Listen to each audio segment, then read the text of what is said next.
what a lovely day!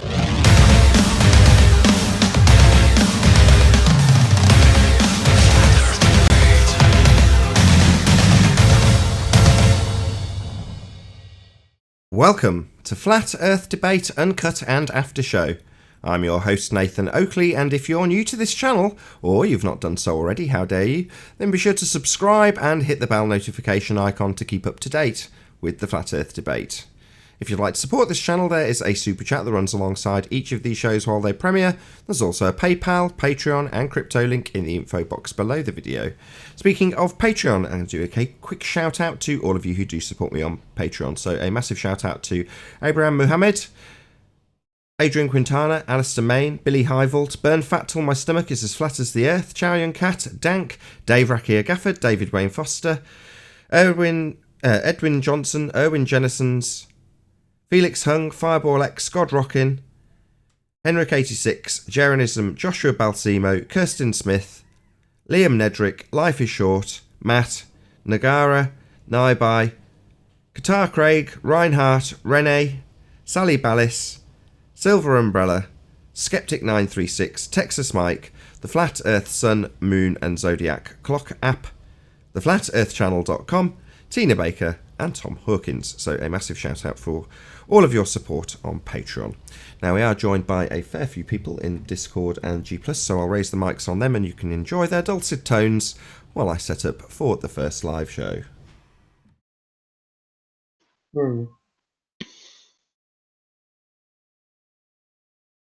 But what if it comes together under like a false belief?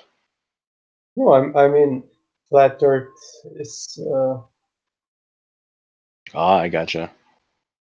You think so? You think it's gonna gain more ground, like really fast or fast enough, Oh yeah, or even at all? You think it's even possible for them to like suppress it again? you cannot stop a natural phenomena. You can only find out what the cause of it is.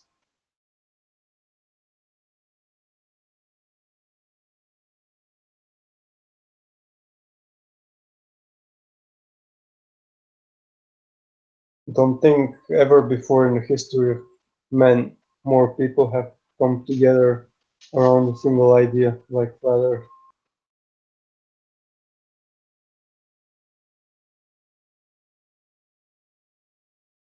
It is an interesting phenomenon.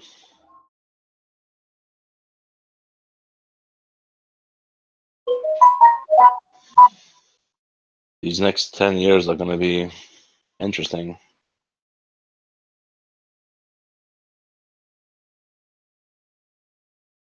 There could be a lot of change. Oh yeah, for sure.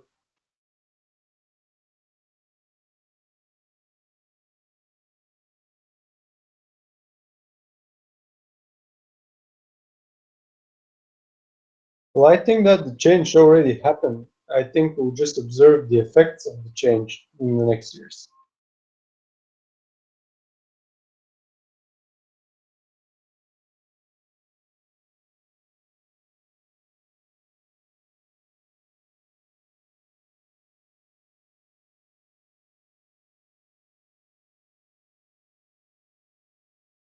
Do you think we've woke enough people so that if it does get heavily suppressed, it'll be still easy to get the word around, kind of? Well, everybody I know around me, and I know lots of people around the country, everybody knows about this topic. Like, it's just everywhere.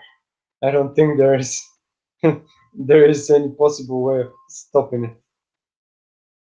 It has its own gravity. Oh. If I could say it like that. So, And you like, can see like the counter propaganda to it, and that kind of like actually helps us because like the yeah, propaganda they put out there to counter us is like really weak and absurd in a sense. yeah, it's just feeding the truth.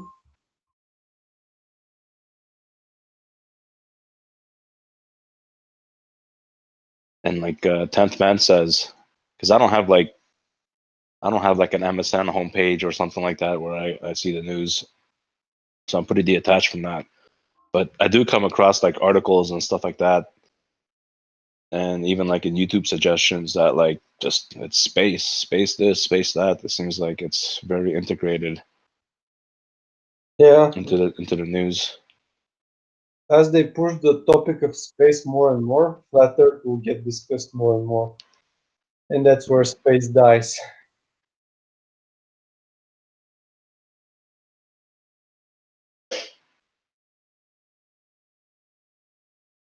But I think it was released on purpose because there's like no way of faking it anymore. See, so they had to uh, plant the seeds and just let it grow because there is no other way.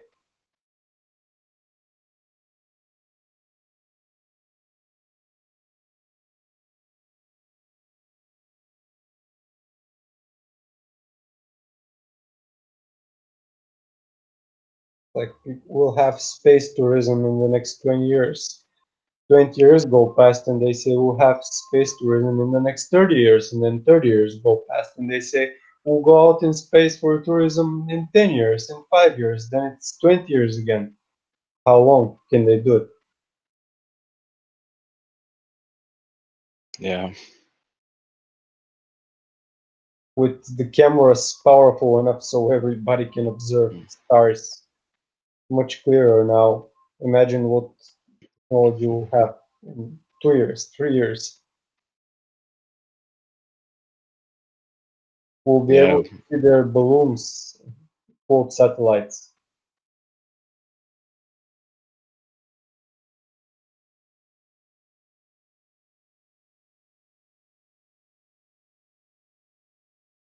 Man, it's just damn hot here these days. Crazy. It's freezing? It's crazy hot here these days. Feels like I'm in the Sahara. Ah, yeah. It's 15 degrees here.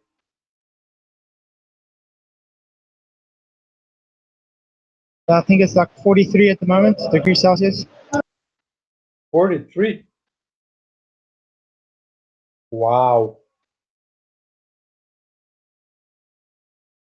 I don't know if it's experienced some heat wave or something. But yo, from Saturday, I'm burning.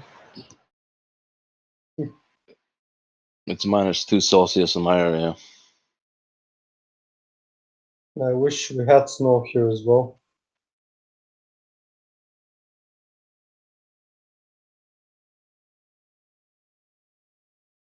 That makes enjoying the fireplace even more. Oh yeah, I haven't turned my fireplace on yet. I got an electric one. It's nice when it's snowing outside and you have the fireplace lit inside Yeah. and like a hot chocolate or tea, and Yeah. it reminds me of the Kevin and Hobbes comic books where they sit in front of the fireplace with hot cocoa and it's snowing outside. Yeah.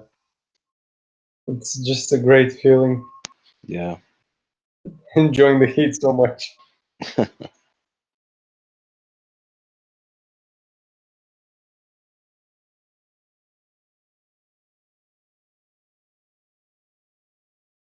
Mr. Oakley took really long today. Yeah, I think he's Oh, really tied up because I've seen him take one person off mute. So he wants us to be chatting and keeping things going. uh-huh. I think he's just playing with the baby, having fun. Let us do all the work. That's all right. No, I'm just joking. Yeah, yeah. But I'm just saying, like, Yeah, we can chat about how flat Earth is and how fake space is. you remember, like, because I was thinking yesterday, you know how there's videos on YouTube where they put a bike on one of those merry-go-rounds, like the like a The like the scooter back of a bike. bike, right? To spin it Yeah, really fast, right? yeah, And you see the kids just fling off, you know. yeah. Yeah, Like, that's real. and kids don't try this at home, right? Like, Yeah. this is just demonstration of like, now that's only a couple of miles per hour, right? Imagine Mhm. 1,000 miles per hour, right? Yeah. Like, how can people even not see this? I think I'll be doing a Coriolis video soon because there is a roundabout near my place, so I'll just go and but there is no need because they have to prove Earth is spinning first, so we can argue in the Yeah, in the question fallacy. So what's the point of making it anyway? but it brings the roundabouts, you know, to us Yeah, adults, you know, it brings it back into question again. You know, we can play on the roundabouts again now again. Mhm. Oh, I do this very often when I'm with my cousin. We're like, Ah, okay, okay, that's especially nice, where there's big ones. Like, oh, it's so fun. nice. Like, just spin for hours until we throw up, and that's it.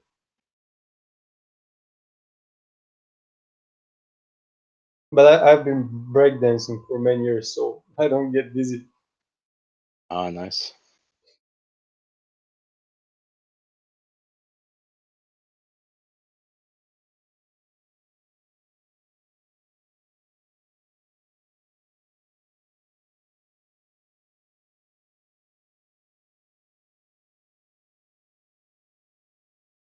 I see Paul is in Discord. Oh, He might be busy. uh, Usually when I'm busy, I join Discord and I don't join here. But so what you, on Discord you can only listen for now, or No, he's off mute. He can talk, or uh, anybody in Discord can talk right now. but he can hear, right? Yeah, I did a mic check and it works. Uh, hey Paul, what's up?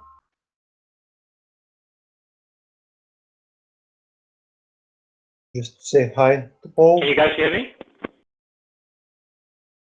We can hear you, Mic check Earthshape 1, 2. Investigator. Can you guys hear me? Yes, Earthshape. Can you hear us? Yeah, I can hear Let me you. go on. You can hear me? Okay. Yes, we can hear All you. right, great.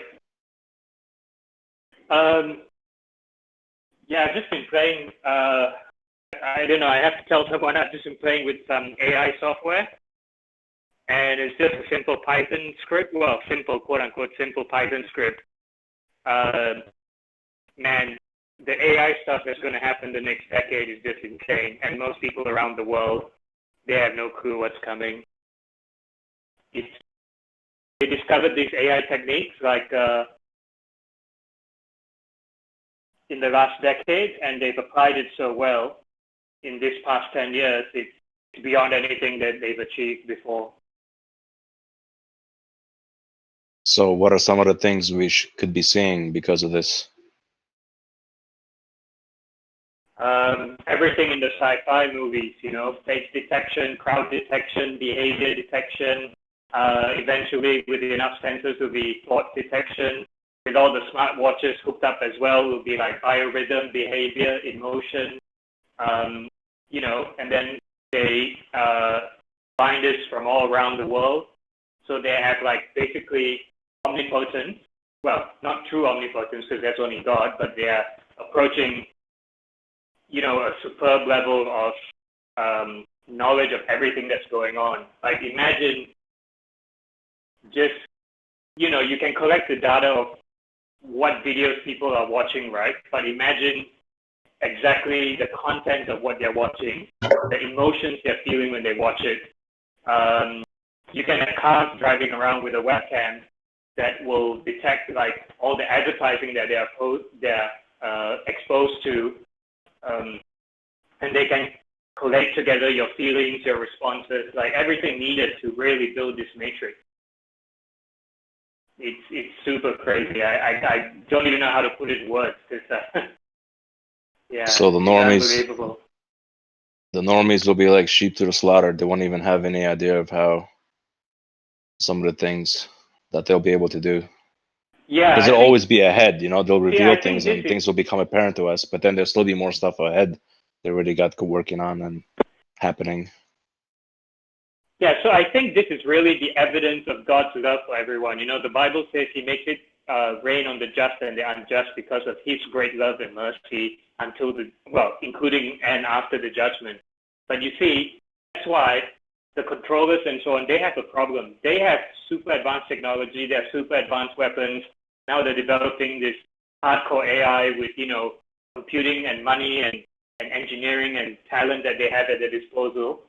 But God limits how they can use that and the amount of control they have over the population.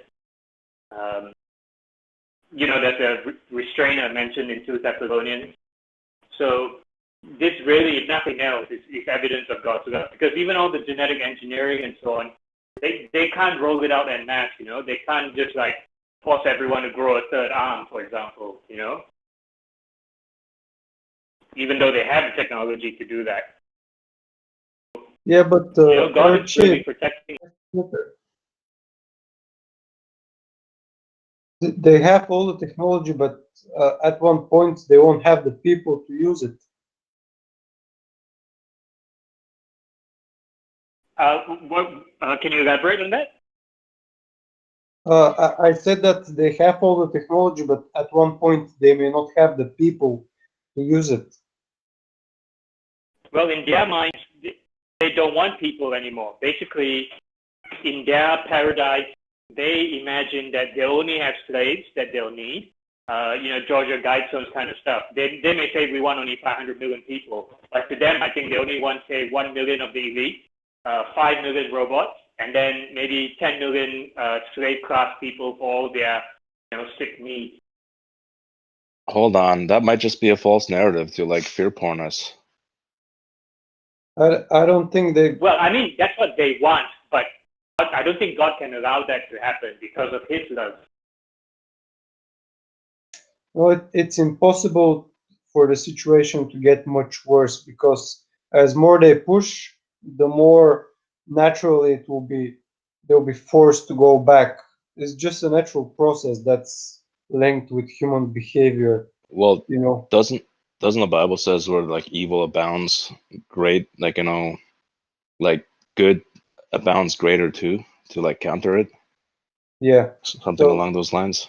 They can have First and Second World War and push for more, but now it's just they've compressed stuff so much that it will just bounce back on them. Well, I mean, the current trajectory I see, though, is that, if we are heading towards the end times direct, then things will get worse. Now, if it's heading towards something like a reset and not the total end times, then, yeah, it will still get worse to an extent. Not as bad as people are saying, I think, but I think it's, we should be really aware of how the enemy is planning to move and not freak out. But I don't think the masses are really aware yet still. Some are pushing back, yes. They have resistance, but what they have at their, in their arsenal, in terms of the technology, in terms of the AI, that kind of stuff, I don't know, it's just pretty mind-blowing stuff. Yeah, that's the problem, the masses not being aware. Yeah. They are, slowly, but they are. Really? Yeah. And one more thing is that they're really going for that child transfer that they've done back in the days with the trains, driving all those kids around and repopulating certain areas, because now they're trying to push all those European crap laws about taking kids away from their parents and shit. But that's not gonna fly.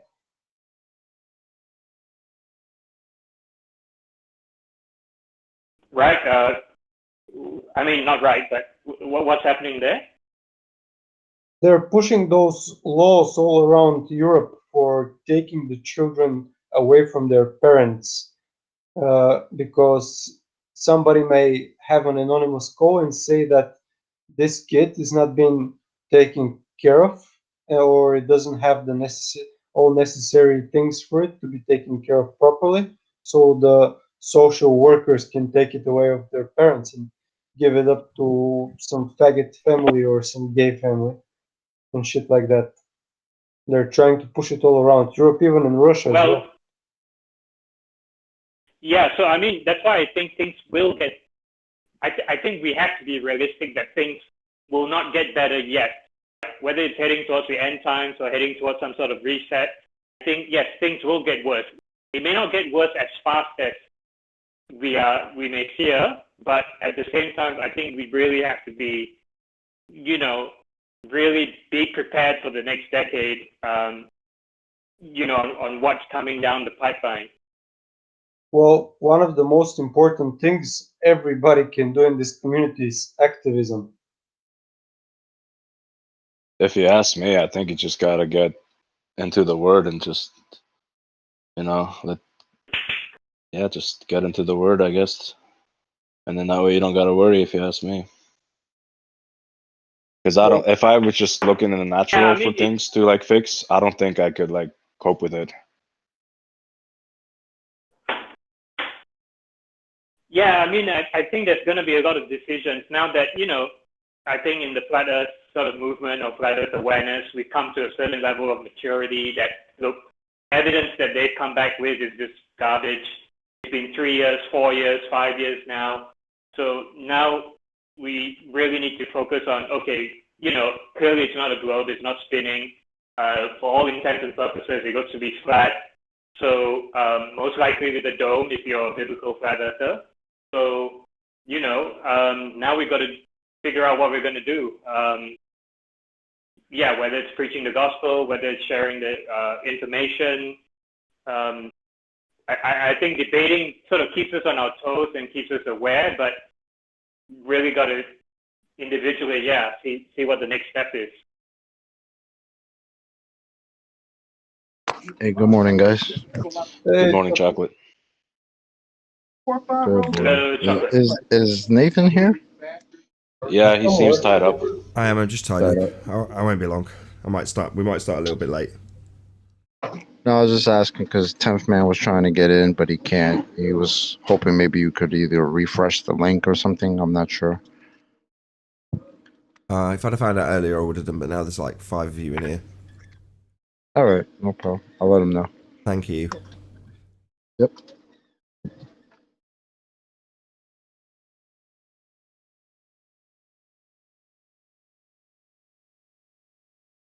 So Nathan Thompson now saying about having a flat Earth US tour, which I think will be very good.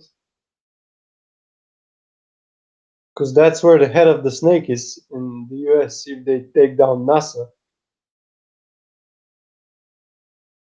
Yeah, I don't know. I think for that side of things, they really have to, for the US anyway, they really have to have a big push to defund NASA because if, regardless of, even if they think it's a globe, right? Whoever thinks it's a globe, I mean, 50 million a day is just outrageous. Like, it's just crazy. Like, your tax dollars, people in the US going towards that, they got to put a stop to it. Like, where's the money going? What are they getting for it?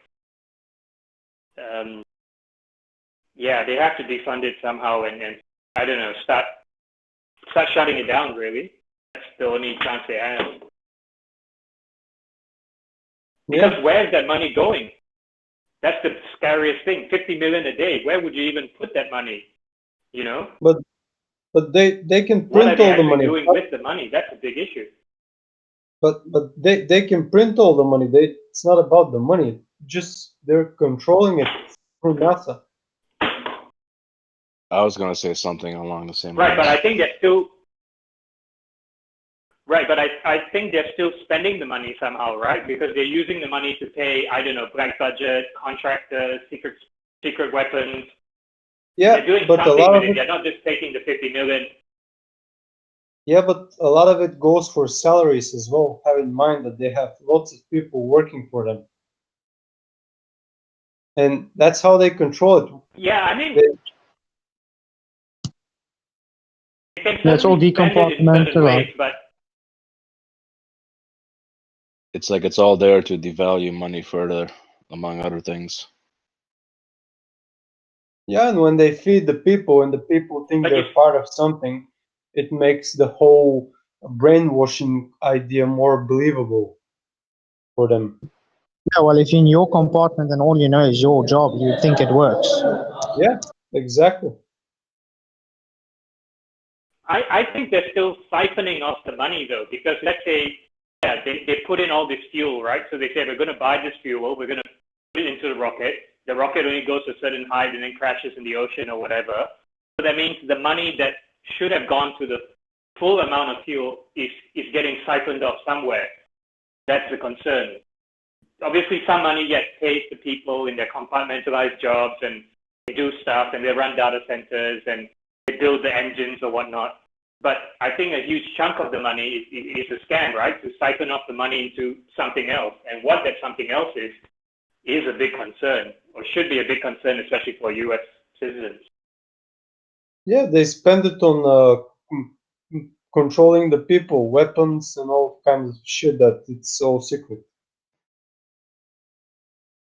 Yeah, that's the concern. And so even if you believe the Earth is a globe, you should really, as a, in America, and then for Europeans, the ESA, something's not right. Something's not right.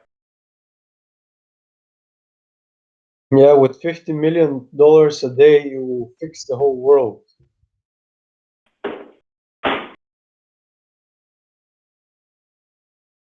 Yeah, I mean, I think for certain people, let's say you say you want to cut military spending. Yes, some people want to do that, but they can always engineer things to make you more afraid so they can keep the military going. But NASA, I think as a target to defund, could really say, look, it's not really doing anything, and you're not really being accountable. You haven't gone anywhere. You haven't gone back to the moon. You haven't done anything significant. You're just outsourcing now to the Russians and to SpaceX for a decade now. The supposed space launch system and Orion and all that has been a boondoggle just to support McDonnell Douglas and Boeing. So, start defunding it, like, what are you doing? ISS, what has the ISS done? They're up there dancing around and doing stupid stuff. Really?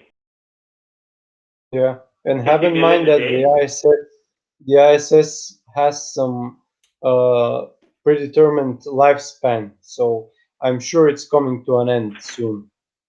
Like the mirror. Yeah. Yeah, I'm sure. I agree. They're planning how to pull it some way. They can't have it there too much longer, I think, because people are going to ask too many questions, and I don't know how much more they can milk it. Yeah. Well, it's got holes in it already. Say again, Flutzo? It's got so much holes already. How much times can you patch a hole in deep space? Yeah, how many fingers does an astronaut have?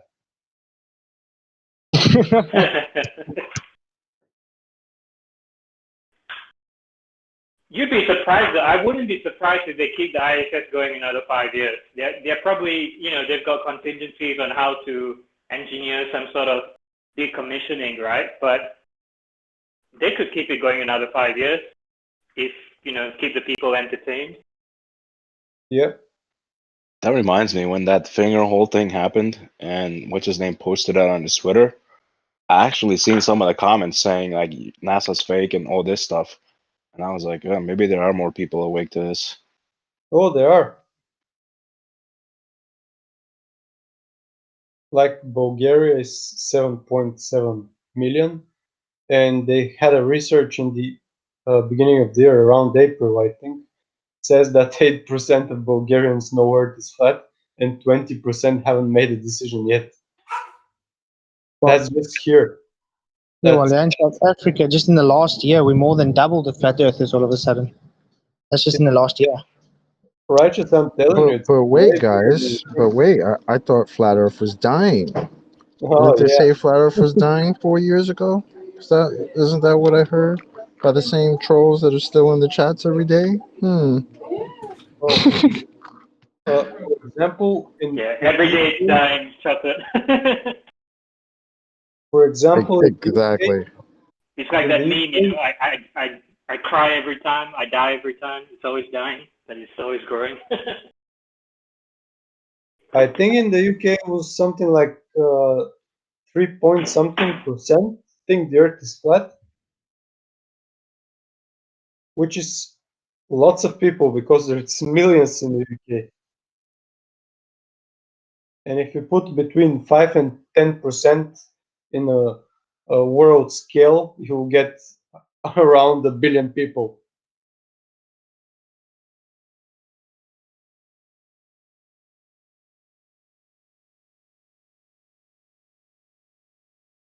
That means we are everywhere. Well, it's always been flat. Yeah, everybody's a flat earther, realizing it or not. It's just about more. It's called the McLean syndrome. Like I Oh was my telling Diane God, the here other we day, go. they actually just pushed the globe. They pushed the No, globe you should again in know the this. the right time. Imagine they Wait, tried to uh, push It's it. called I want to know why it's the called- McLean symbol. Tim, it's called go ahead. it's called the John McLean syndrome. He dies hard. I was waiting for it. Flat earthers are like the character in Die Hard, John McClane. We can't die no matter what you do. We never die. Hello. Hey, Aaron. Brendan wants to join in the conversation. You guys okay with that? I don't have any doubt.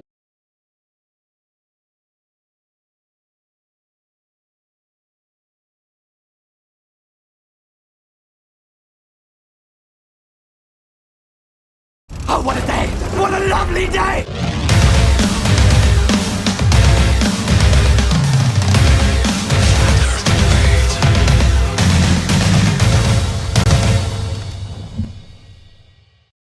Welcome to Flat Earth Debate Live. I'm your host Nathan Oakley, and if you're new to this channel, or you've not done so already, then be sure to subscribe and hit the bell notification icon to keep up to date with the Flat Earth Debate. If you'd like to support this channel, there is a super chat that runs alongside each of these shows while they are live, and there's also a PayPal, Patreon and crypto link in the info box below the video. Most importantly, if you'd like to join the discussion, simply mute the page you are currently watching, then click the link in the info box below this video to join the panel and express your views on the nature of Earth. If you do join, please don't swear. If you do, you'll be ejected, and if you are, please don't try to rejoin the stream using sock accounts. You'll be warmly welcome back on the next stream. Please also share the show on social media. Sharing the show obviously increases the live audience, but this in turn increases the chances of a more diverse panel, so please share the show on Facebook and Twitter.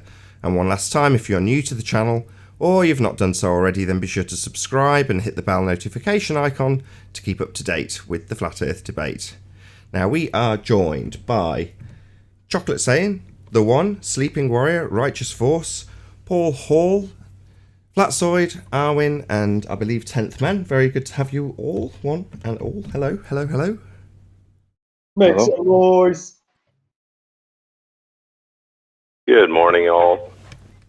Good morning. And we've also got a whole bunch of people on Discord, so hello everyone on Discord. 10th man in Discord today. Oh, hello there. Any signs Hello, of Earth everyone. curvature? Anybody? Definitely no signs of Earth curvature, no. Not from Pico Rivera. Not on Any- this point. Anybody think there's any evidence of curvature in Discord by any chance? Yeah, there's all kinds of evidence. Oh, really? Like what? Any Like what, evidence Brett? for flat Earth? That's Say not the that. question. Any evidence of Earth curvature? That's the positive claim that's we being have made. we've presented we have presented evidence for curvature. Do you have evidence for flat Earth? So present it. No, it's been presented. I couldn't give a crap. We're asking for it to be presented now. Either present it or shut up. Ships go over the curve. Ships go over the curve of the horizon.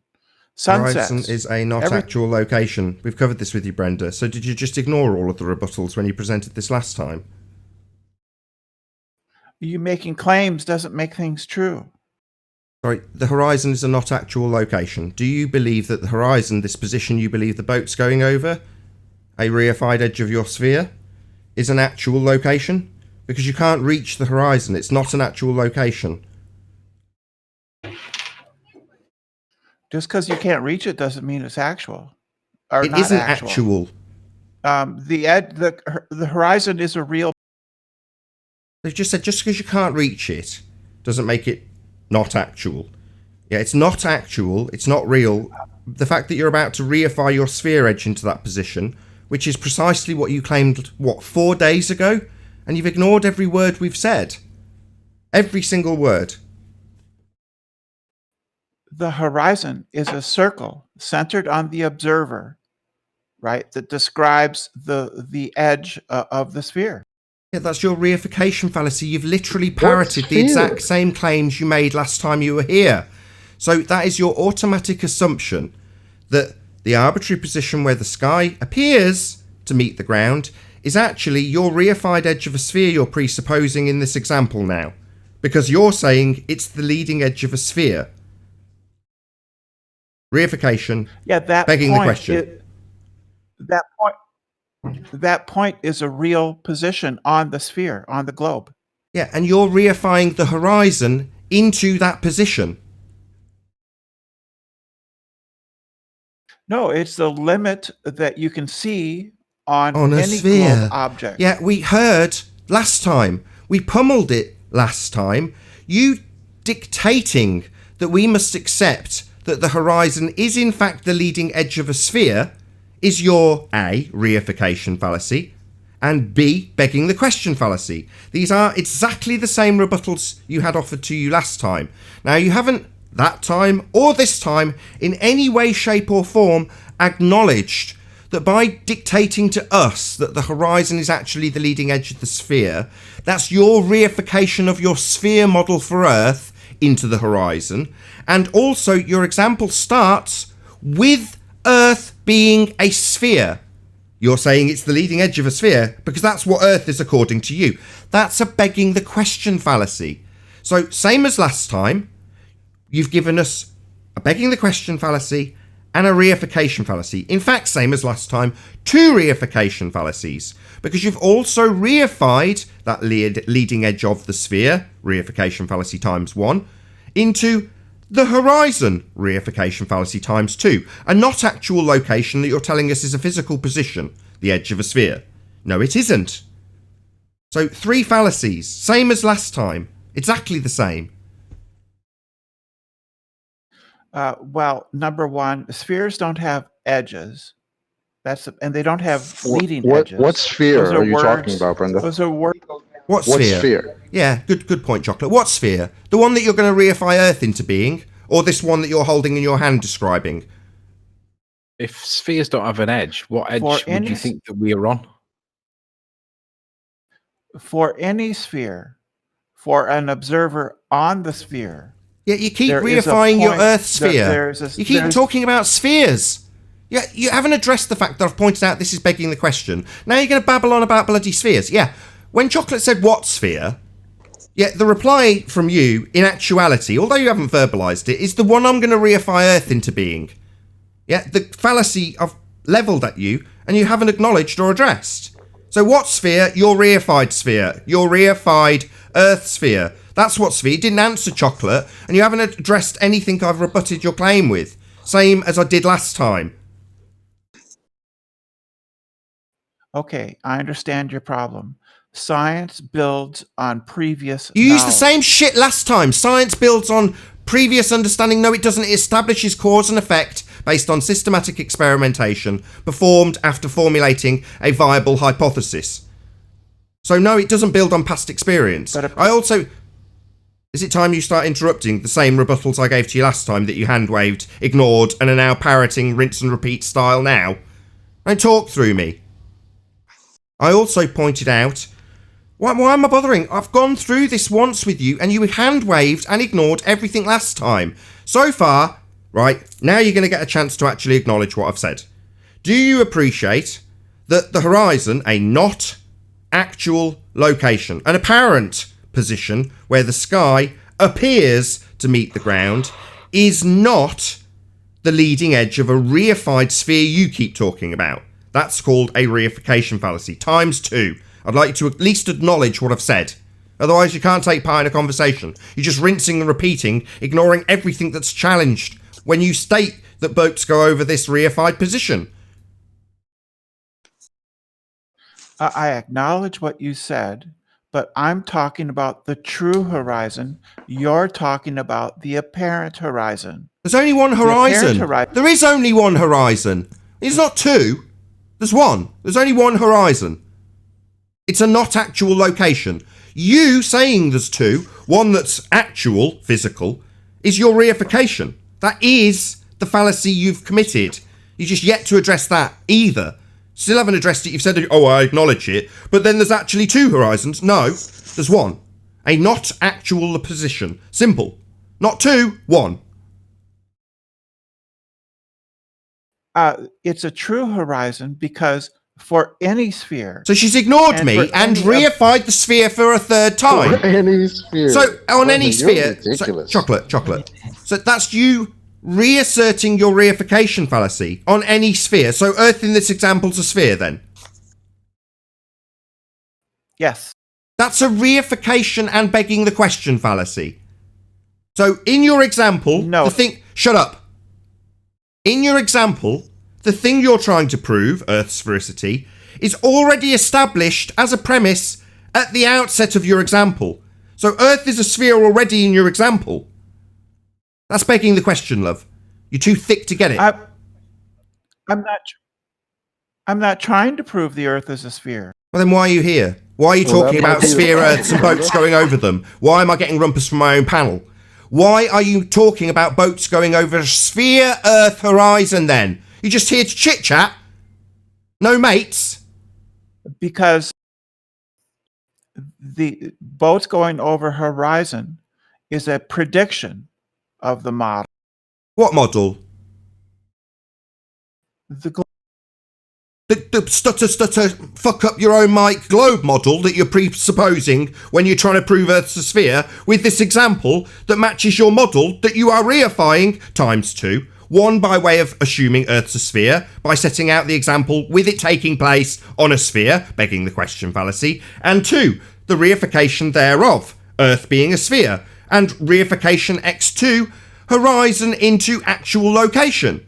So we haven't had any of this addressed. You've reasserted it 4 times. You are begging the question. You are telling us Earth's a sphere in your example, and then telling us what spheres do. You are reifying the edge of your sphere into a not actual location. You're never going to address any of this crap. You didn't address it last time. You're not addressing it this time. And undoubtedly the next words out of your mouth will be your reification of a sphere and telling us about how the horizon's got boats going over it. Correct? Scientific hypotheses. No, shut up about science. You've got it that wrong too. No, it doesn't build on past predictions. I've already explained this to you and you've hand-waved it and repeated that shit too. So no, it doesn't build on past ideas or concepts. It establishes cause and effect with experiment. You're wrong. Don't tell me again what science does. You're incorrect. I'm incorrect that scientific models... Sorry, scientific models. So there's a model that you have that you can give us as an example that's been based on experimentation then. What model's been based on experimentation? Give me this scientific model. Is a sphere. Not the model, any model. Give me an example of any model that's been based on scientific experimentation. Validity given through cause and effect relationships. Give me that. Not your bloody model that's definitely not scientific. It's a sphere. That's what, the model. Just bloody spouting your religious belief isn't going to fucking cut it. It's a sphere. Can you calm down, guys? Yeah, just spouting your religious belief isn't going to help you. I've asked you for a scientifically valid model, given that you've said models are scientifically valid, and then just juxtapose that with your fucking model. No. What model's been scientifically valid? Give me a single example. The spherical... No, it hasn't. There's no scientific validity to the sphere model. Zero. You won't offer up a single experiment in regards to that sphere model. None. There isn't any. Oh, yeah, the Euripides experiment, yeah. What was the Euripides experiment? Which was it? How do you pronounce his name? Anyway, Oh my god. You don't even know your argument you're about to forward? It's okay if people misspeak. That's okay. It's okay if you do it. It's okay. Brenda, why don't you take you're 5 bringing forward minutes, a new go have a argument. coffee or something? What experiment are you Come talking back. about? The sticks and the well. That presupposes by the Greeks. Earth's sphericity. It makes it plain in every example, No. even on Wiki, that the assumption of Earth being a sphere is part of the premise for that measurement. Yeah, that's how science works. What, assuming that you're on a fucking sphere? No, it doesn't. That's called begging the question. That's made... So you're going to ignore it and say, that's perfectly acceptable, that's science? I've asked for a scientific experiment. You've offered Aristophanes as an experiment. It's not. It's a measurement that assumes sphericity. He also begged the question. So this is not an experiment. You're wrong. Your model's not based on experiment. This is not an experiment. It has no independent variable. It has no dependent variable. It's not an experiment. You're wrong. Science uses... Don't tell me what science is. You are incorrect. This so-called experiment by you is not an experiment. Address that now. Of course it's an experiment. What was the independent variable? What was the hypothesis? The independent variable was the distance. Distance is a concept. That's not an independent variable. It's Sure not an it is. You can independent vary variable. You're distance automatically wrong. Distance doesn't cause anything. If distance does is on a not an sphere. independent variable, you are incorrect, as asserted correctly by me moments earlier. This is not an experiment. You've stated that your globe model is based on experiment. No, it isn't. The first chance you had to offer one failed. Your independent variable being distance is not a cause. Of course it does. On a sphere. All right, don't just go to begging the question. Why do you automatically jump to, I'm going to beg the bloody question and say on a sphere? Why is it that you can only beg the question? And on, 6 occasions when I've pointed it out that you're begging the question, your response is to beg the question again. Not acknowledge that you're begging the question, automatically assuming your outcome. You haven't done any of that. You just repeat it again 5 more times. You're guilty of assuming the outcome. Assuming that which you are trying to prove. Stating overtly that your example will take place on a sphere when you're trying to prove sphericity, only to later say, I'm not trying to prove sphericity. You're a complete buffoon. Because I'm using modus tollens, not modus ponens. I couldn't give a shit what you're using. You haven't got any scientific validity to the assertion you've made. You've begged the question and used a reification fallacy in 2 examples so far. And from there on in, all you've done every time I've pointed that out is ignored it. Well, part of the scientific process... Don't tell me what the scientific process is. Again, I'll say how many times I'm just going to keep repeating it till you actually acknowledge your dumb, stupid idiocy. So, you have begged the question. Assume the thing you are trying to prove, that would be sphere Earth, by stating that your example takes place on a sphere. That is the very definition of begging the question. Now, don't just beg the question again. Don't tell me what science does when you absolutely have no clue, having declared that Aristophanes has done a scientific experiment. He hasn't. He has, however, done as you have done and begged the question, assumed sphericity. So are you ever going to address any of the fallacies you've committed, or is it on to just circle jerk me back to either boats go over the horizon, or saying that you're just going to assume a sphere, or saying that it's backed by science when it isn't? Ever going to address any of these rebuttals, love? I'll address it directly right now. If the Earth is flat, we will observe X. We do not observe X. What the fuck? You're going to formulate denying the antecedent for me when I'm asking you about your logical fallacies. You're going to start a new logical fallacy. I'm asking you to address... That's modus... I don't want you to tell me what modus tollens is. I'm asking you to address the logical fallacies you've used so far. That would be assuming your outcome, begging the question, assuming the example, i.e. it's on a sphere to begin with, therefore Earth's a sphere. Yeah, that would be a logical fallacy. Also, reification. Your sphere model is not the ground we're standing in, it's a model. That's called reification fallacy. And then the horizon, a not actual position, reified into your sphere model. So you're never going to address these. Last chance, then you're getting kicked out. I have addressed them. Oh, well then good. Then you don't need to add and anything else then, do you? Good. That means you don't need to add anything. You've already addressed it. Good. I'm sure the audience will be able to glean your exceptional responses that you've already given, you complete dumb fuck. Right, before we move on to the only second, I can't believe it, 20 minutes into the show, second housekeeping question.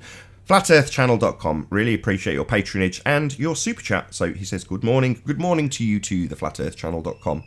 Also, good servant. Thank you very much indeed for the super chat. And then the flying to Miami from Toronto to meet with Chris, Red Pill Philosophy, for a live stream tomorrow.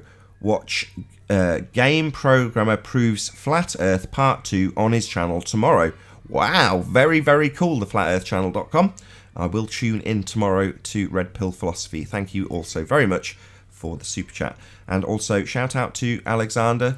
See if I'll scroll up and find your super chat. It's the last one on the list, so I can't see it in my abbreviated list of super chats, but hopefully, here we go. There was not a single proof for the globe Earth in 1036 FED shows. 2,000 more shows, and then a little winky face. Thank you very much for the super chat. Any signs of axial rotation of the Earth-based variety? Nope. Definitely not. Nope.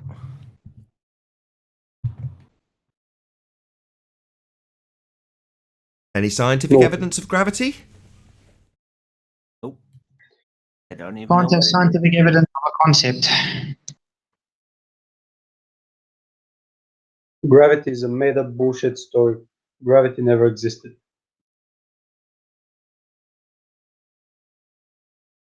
Any evidence of the distance to the sun? Nope. What's the sun? I have no idea. Sorry. No apparent. Oh, okay. No apparent distance. Any viable scientific hypothesis in the entirety of the histories of cosmology, astronomy, or astrophysics? No, they don't fall under scientific methods. These are not sciences. They're pseudoscience. Any evidence of a So that would be a self-perpetuating no. Go ahead. So I said that would be a no then. Yeah, that'd be a no. Yep. Any evidence of a self-perpetuating molten iron core at the centre of a presupposed spherical Earth? Yes, but only in movies. And That's movies are not reality. Too much presupposing. Saunders says, for $5, hey Nathan, how do you convert meters into kilometres? Question mark. Not exactly a flat Earth question, but thank you very much for the super chat. Any evidence that you can have gas pressure without the necessary antecedent of a container? Anthony Riley. Oh, got Paul's screen ready to be presented, it looks like on this very subject. Or Poho. Looks like from that depiction you can't have gas pressure without a container. The gas would fill the available volume. Hey, listen, I do have an update from Danny Faulkner on his position regarding gravity. You know the guy that wrote the book, Nathan, that where he conveniently or accidentally forgot to mention the current science on gravity. He's updated his position, fresh off the press. Would you like me to read his or share and show you what he's now saying about gravity, given that he's wrote a book about it very recently and didn't mention Einstein at all? Yes, please. There's a bit of a concession in here, so we'll have to credit him for a little bit of a concession. But we're just going to have to look at how he's flip-flopped, because he's realised that actually, I'm not actually trolling him. I'm actually challenging his position based on what he claims in his book.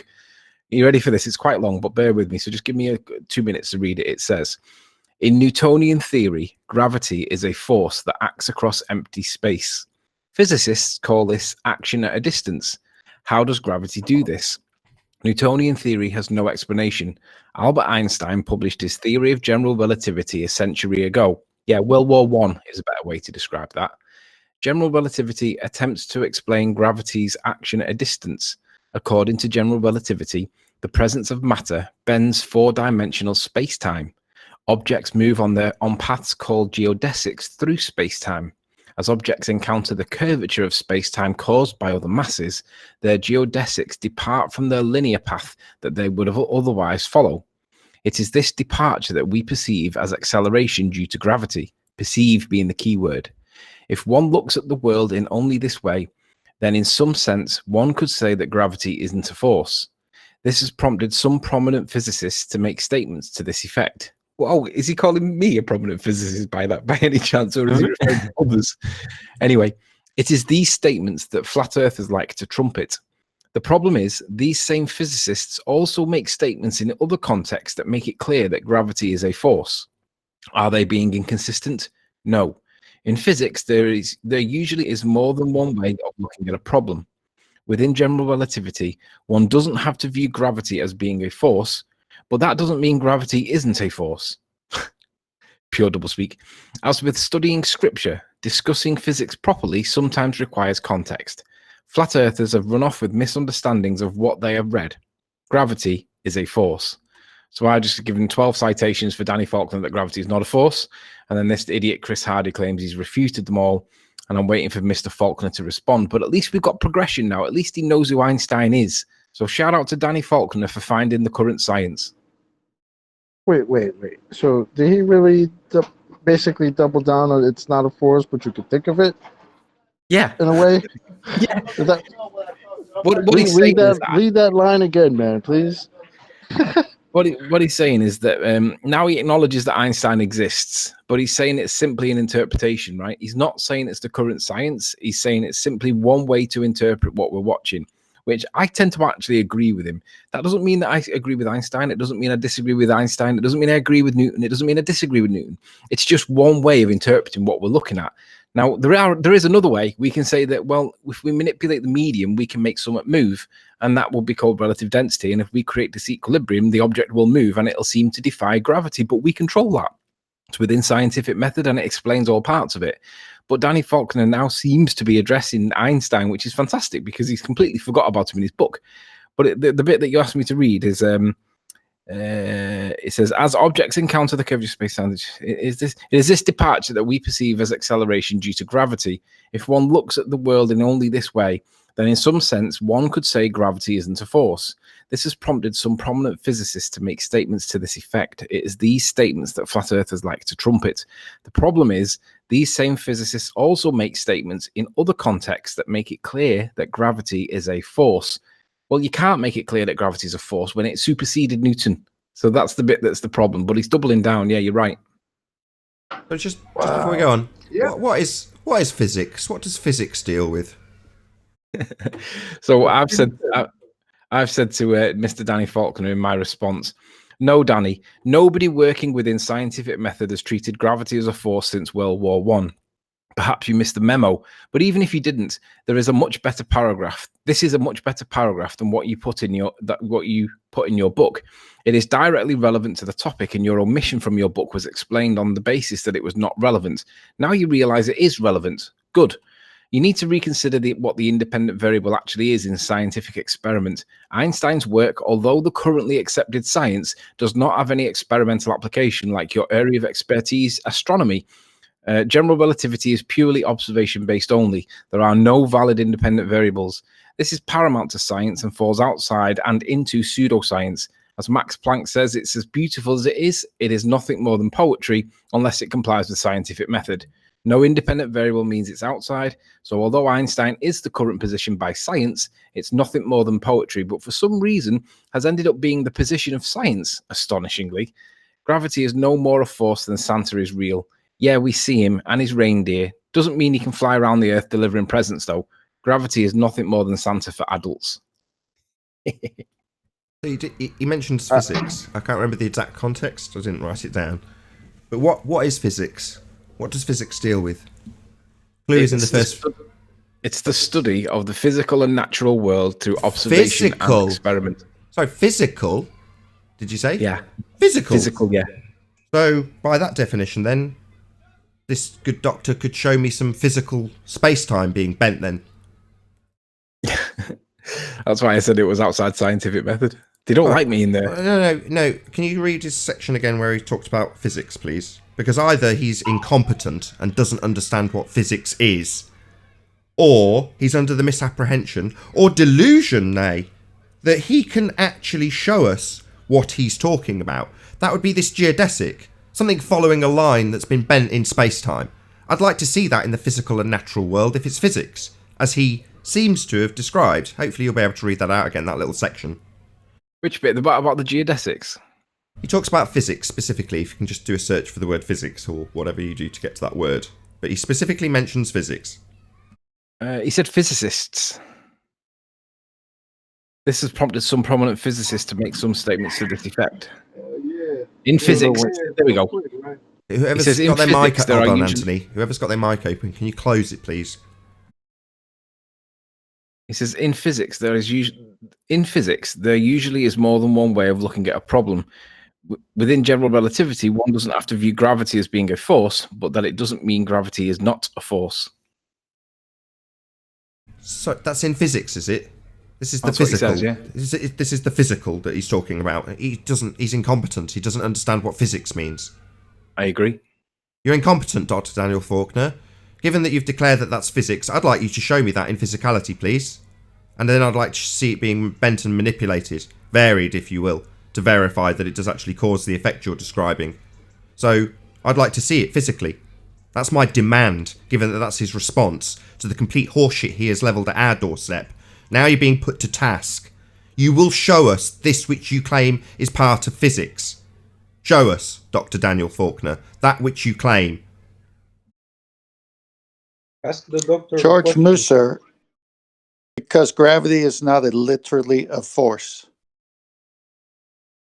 I just want to say as well, whilst I'm here, this particular group, it's a private group, right? I don't know how I've ended up in here, but I've ended up in here. And I got put in Facebook jail by this group the other day because I was challenging some of the things that they said. So the minute my shackles were released, basically I put a picture up and it says, do not challenge ballers in this group. They can spout any old nonsense without challenge. If you do challenge, be prepared to endure counter allegations that you are being personal rather than address the challenge. If it looks like you are winning, you will be silenced. And basically, I whinged and moaned that certain people in the group are able to spew anything that they want. But it seems to be the Danny Faulkner clown show. And he's got little warriors that work in his behalf. So the Chris and Diane will jump in his way if anybody dare challenge Danny Faulkner. And then if you do challenge them and start pointing out that people are saying things like gravity is a force when it's not a force, you'll get silenced. And that's what I was doing. I was protesting it being sent to Facebook jail. What are the names? Danny Faulkner, Chris Hardy. I mean, look at him. He's got a fantastic beard, but he claims to be an engineer. And somebody called Diane Allen. She's another one of his warriors that'll jump in his way like a human shield. Dare you challenge anything he says? Chris Hardy and Diane Allen. Your priest has declared that gravity is part of physics. We're challenging him to show us that which he has claimed. That would be the physicality to the conceptual medium known as space-time. That which he believes can be bent, a physical action, in order to generate geodesics for things to travel along, even though you can't travel a concept. But nonetheless, that's what he's claimed. Now we want him to back that which he has claimed, given that he claims to be in authority. Seems to know what he's talking about, but is declaring things that are in physics are actually concepts that you can be debated about, discussed, changed, altered. No. Physical science, physics, would deal with the physical and natural world. And to provide any sort of validity to a claim you're making, causal, you would have to abide by the scientific method, the method established for empiricism when it comes to causal relationships. You're asserting cause and effect, and you're claiming it's physics. Lest you be deemed and labelled permanently a pseudo-scientist, you will now back your claim. If this is physics, show it me. I've tried to get him to back his claim, and he won't. He just goes silent. Tony? I like the slight progress he's made because apparently now he's comfortable with admitting that there are physicists that claim that gravity isn't a force, because before he said that was some shit that only flat earthers were saying. Yeah. But now he's just saying, at least now he's just saying we're cherry picking. Tony? Oh yeah, that's cute. Isn't it interesting how we're slowly being maneuvered out of like, nah, that's pure non-existent, to actually the higher guard getting more involved in an argument instead of just outright ignoring it. Like they can't get away from it anymore. Yeah, because we're using their rhetoric against them. We understand what gravity is and what it is not. Daniel Faulkner doesn't. That's the bottom line. That's why I said that's just something flat earthers claim, and then has to justify that several prominent physicists make it plain that gravity is not a force in his rebuttal when being pointed out that gravity is not a force. The arrogance of this prick.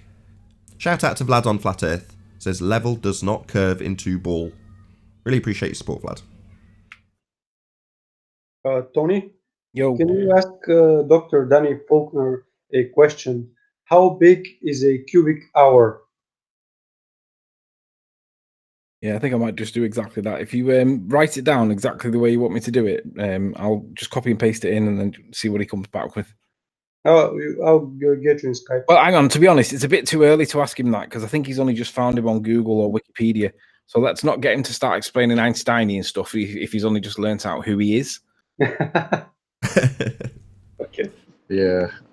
He's just now conceding that the guy exists and that physicists actually don't say that gravity is not that gravity is a force. So yeah, we might have to give him a few minutes, but yeah, to do a bit of reading. Yeah. He's only had 100 good progress, years. though. At least he acknowledges Einstein now. He didn't do that in his book. Might need to read. He might need to do a second edition. just check in with Paul. How are those gas particles doing in that open container there? Not too well at all. They're mostly gone. Speaking of which, I was we were talking about models earlier, and we were talking about gravity with Danny Faulkner. I want to jump to this metabunk calculator, or this metabunk simulator here, and let's talk about this for a second. Now, this is their globe argument from good old Mick. How'd you guys say that about Mick? I heard it on Ball Busters over the weekend. Pseudo McWestian two space. McWestian two space. Okay, so we got pseudo two space here. This simulator has gravity built into it. If you go down to I don't know if you can see me highlighting it. It says 5,000, or I just changed it to 4,900. So I'm gonna change it back to 5,000. So the planet G is the gravity of the planet. And obviously, if you watch where it says particles near, if you just watch it over time, that number right there starts to decrease slowly over time, which obviously you guys know the video I did showing that this over a 38-minute period or 37-minute period, that all these particles are pretty much gone and there's only a handful left. So even their own model, using gravity, can't contain the gas. What a shock. It never could. Back in the day, we used to say, yeah, have gravity. It's never going to overcome entropy. The gas is still going to fill the available volume. The gas will fill the space. Well, and my question that I've been asking a lot lately is this, how many microstates is in space, right, or in the sky, so to speak? Well, that's part of entropy. Gas will want to fill any available microstate that it can possibly occupy. Well, how much in this view here, how many microstates do you think are in this, even in just this view here? An infinitesimally large number. Right. Do you think that the microstates that this occupies is more than the gas particles that are surrounding the blue marble, you think? The number of available microstates is massive, so same answer. The gas will fill the space. Yep. I'm just trying to use the entropy. I'm trying to use the entropy question so they make sure we understand entropy. That's the only reason I'm using that. It's really too bad that me and John didn't have time to go at McWest about this nonsense when he was on 24/7. Because I think that would have been good. I'm going to read out the one's questions. So these have been posted in one of the Skype group chats, Master B. How much time is there in a cubic meter of space? That's question 1. Number 2, how much space is in an hour? Oh, how much space is there in an hour? That's question 2. And question 3, how big is a cubic hour? Excellent questions, the one. Might need to work on your spelling. Thank you. I was typing quick, sorry.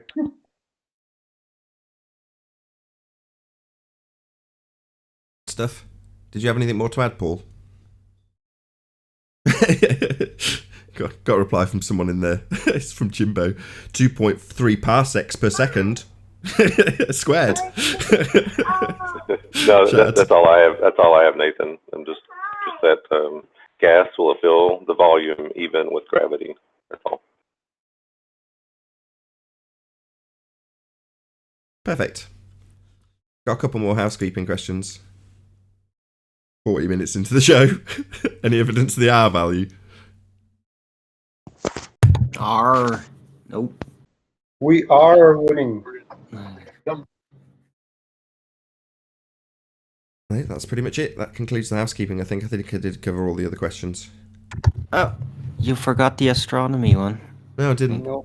No, I did cover that. No, he did that earlier. Oh, okay. So shout out to Ranty Flat Earth. So subscribe today, 9 PM UK time. He's going to have Sleeping Warrior on. He's going to be talking about this very subject. Cool. Sleeping Warrior wants to say something about tonight. Yeah. So my hot topic at the minute is gas pressure next to a vacuum without a container. There's a common rebuttal. Not that it's a right rebuttal, but when there's a common rebuttal, that's the one that I'll spend more time looking at, because if most people think that gravity is a force, then that's where we're going to look.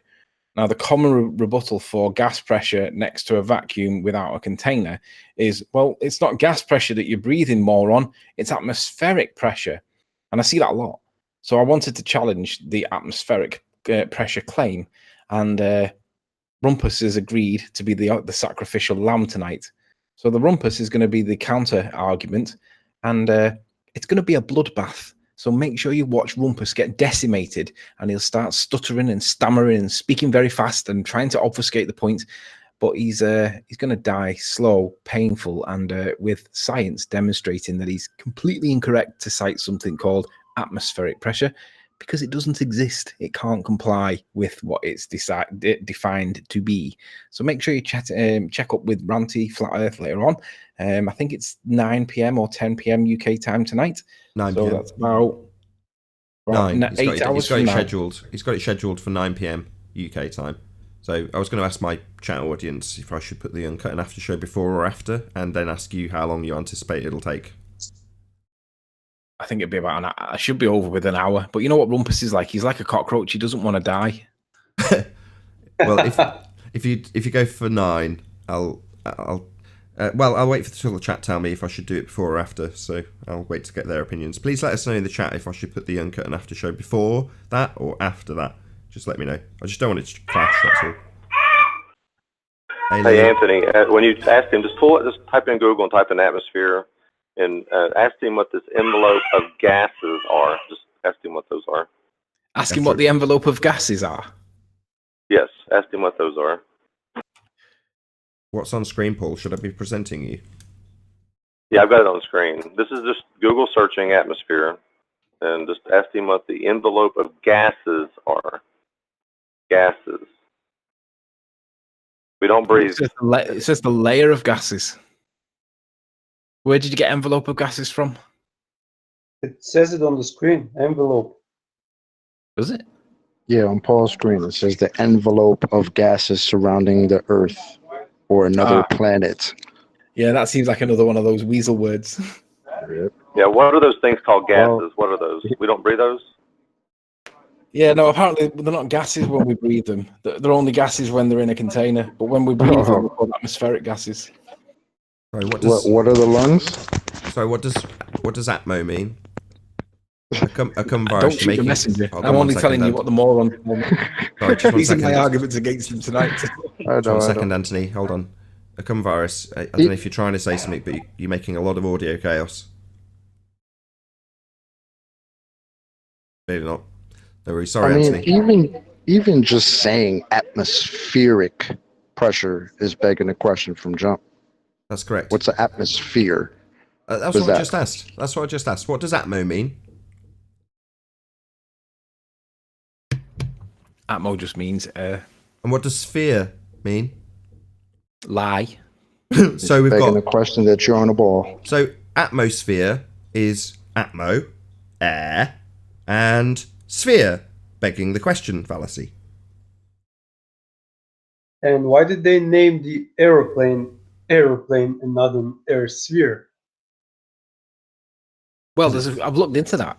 There's two words for aeroplane. It's either aeroplane or airplane. So the difference being aero, A-E-R-O, and air being A-I-R.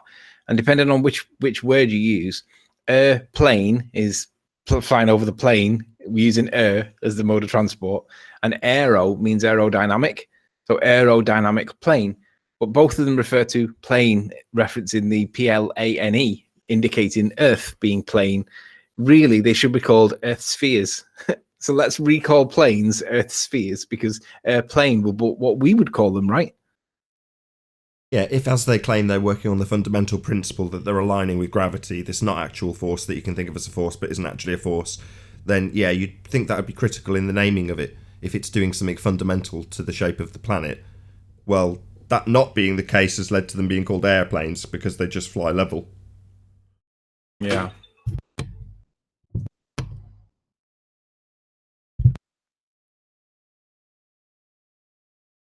So remember the new level is flying over a curve now. Remember that. So if you're flying over a curve, you can still be level. That's the new rhetoric. No, that's a contradiction in terms. And pitching up and nosing down at the same time. And that's another contradiction in terms. No, level is not curved. Level is level. Well, it says airplane first attested in English in the late 19th century, right?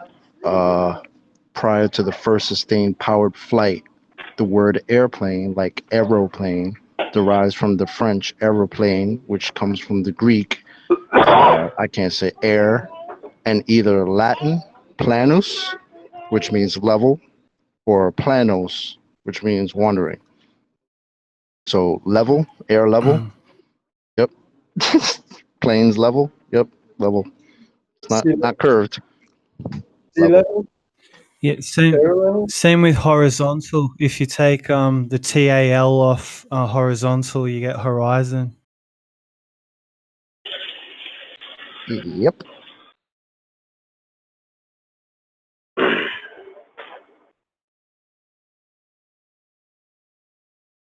Yeah, it's part of the same derivative word, right? And the new thing they're saying too is the plumb bob. I hear Xanax say this, that it's the plumb bob that makes things level. Well, here's the question: what was your proof that the plumb bob is pointing to the center of a sphere? If you even use the plumb bobs point towards the ground. That doesn't necessarily mean they're pointing towards the center of a sphere. That's their input. Because it's pointing down, it's pointing to a sphere because we live on a sphere. Yeah, that's their begging the question. That's where that comes from in his brain. That's their way of it's like the word hemisphere. It's their way of inserting their presupposition into their example. Well, the plumb bob's always pointing, pause, to the center of my presupposed spherical Earth. So it's a way of inserting the presupposition slightly under the radar so you don't notice. Well, the plumb bob's always pointing towards the center of the Earth. Now, your most uninitiated debater won't pick up on the fact that that's inserting the presupposition of their outcome.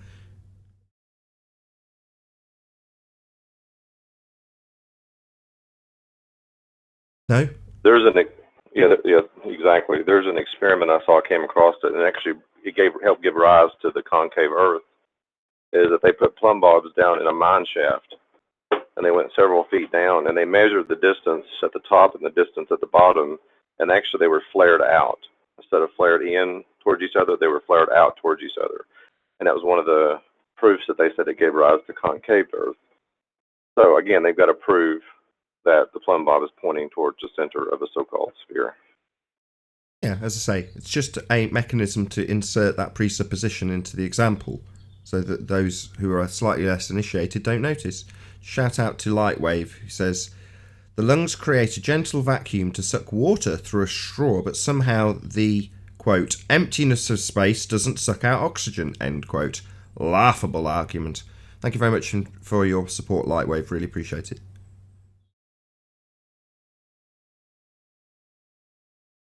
Well, that brings up a point that I've been trying to raise. There's a difference between differential pressure and vacuum. I'm going to leave it right there. You guys can discuss. Yeah, to have a gas pressure gradient or a gas pressure differential, you must first have containment. First, you have gas pressure, then you have a gas pressure differential. So, without the container, there can be no gradient / gas pressure differential. There's no difference, it's just a rephrasing of the same straw man.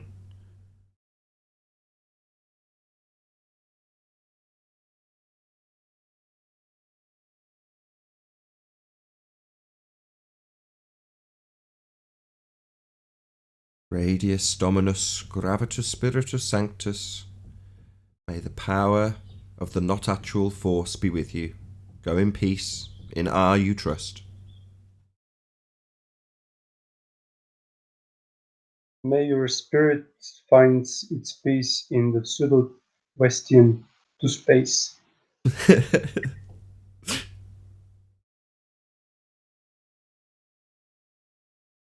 I should work on that a bit more. What, pseudo McWestian 2 space? Yeah, like a prayer type of thing. Oh, I wouldn't want to dedicate it to any particular priest of their religion. We'd have to retract shout outs every time we did a little blessing on these globe heads. Yeah.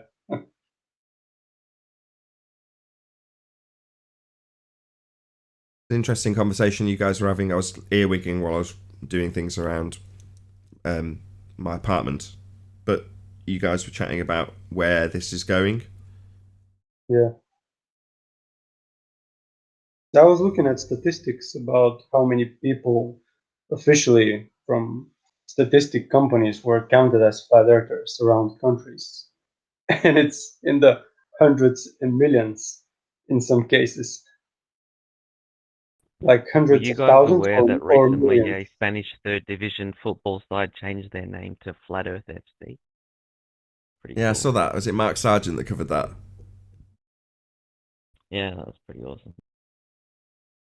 It's just the little details like that do make you smile. I must admit, I've been getting into Mark Sargent more and more recently because he's releasing more and more of those sorts of news pieces. Now, typically, Mark Sargent just covers the current affairs of Flat Earth. That's his bit. And obviously goes out and does interviews about Flat Earth clues. Now, if the current affairs of the topic are exciting, obviously Mark's channel's going to be more exciting, and that's how it is at the moment. You know, in days gone by, every so often he'd come out something like the crashed satellite.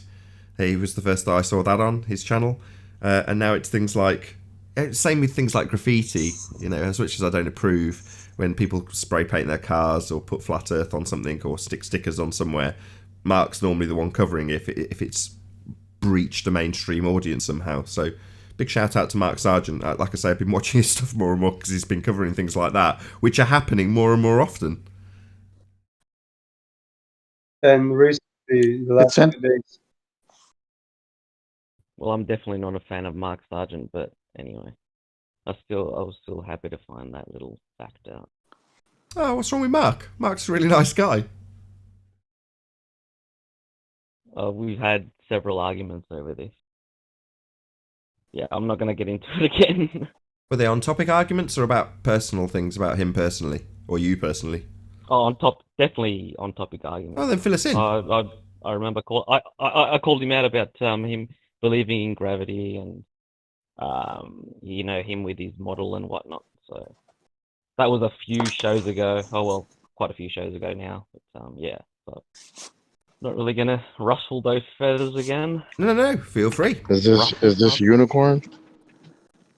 It is. This is unicorn. Yeah, I remember. What's up, man? Chocolate's got that good memory. Why would you not want to air that grievance when chances are you probably appreciate that we will back you 100% in those grievances, right? You appreciate that, right?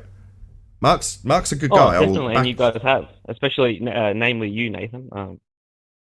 So yeah, like I said, I don't want to go on about it again because it's already been, and we already, went through the whole scenario. So yeah. Well, I'm not going to pressure you to do it.